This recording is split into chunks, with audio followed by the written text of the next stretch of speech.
কাছে আসলাম দোয়া নিতে। আরে আরে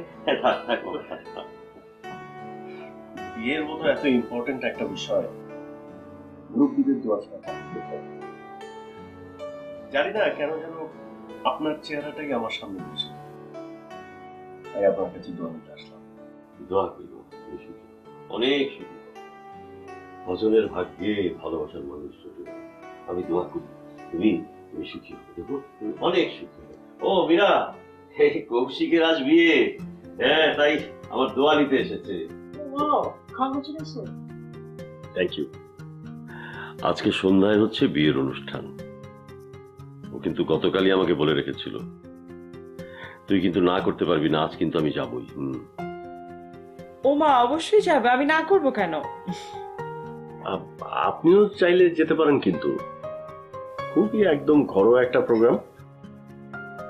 আঙ্কেলও খুশি হবে, আমিও খুশি হব। আমি গিয়ে কি করব বলুন?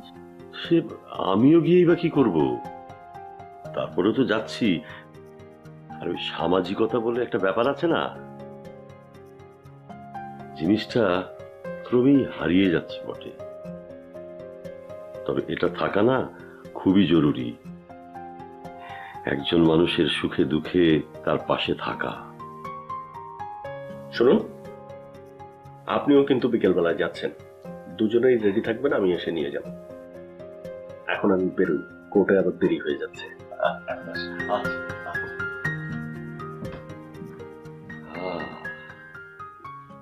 ছেলেটা খুবই লক্ষ্মী,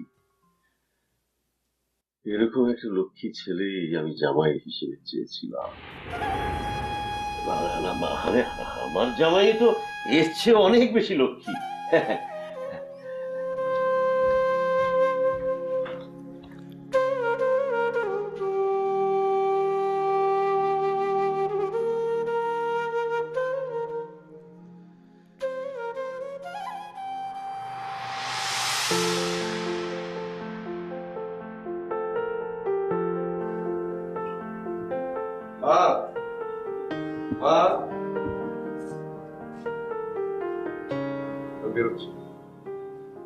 কিন্তু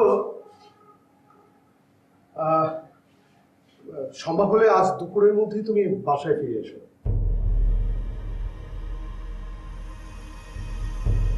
ওই যে তানির বিয়ের ব্যাপারে যে পাত্রপক্ষের সঙ্গে কথা বলছিলাম, ওরা আজ বিকেলে তানিকে দেখতে আসবে।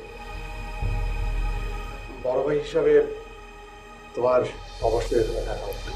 আর বড় ভাই হিসাবে আমি মনে করি এত অল্প বয়সে আমার বোনের বিয়ে দেওয়া উচিত হবে না।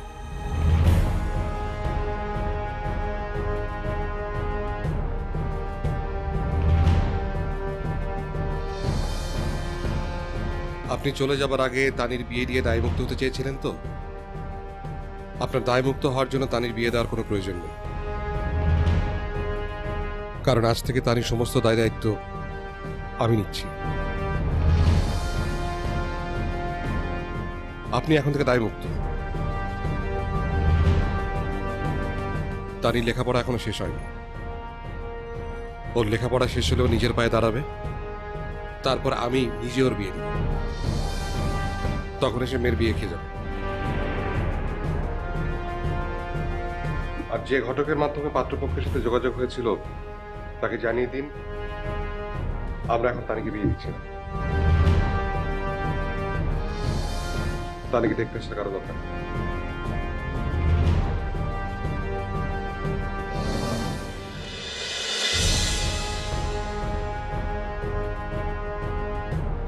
খুব ভালো।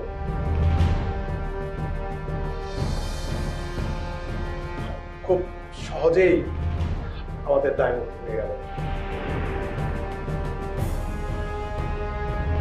ঠিক আছে রেহানা, তাহলে শুধু শুধু আমাদের আর দেরি করা গেল।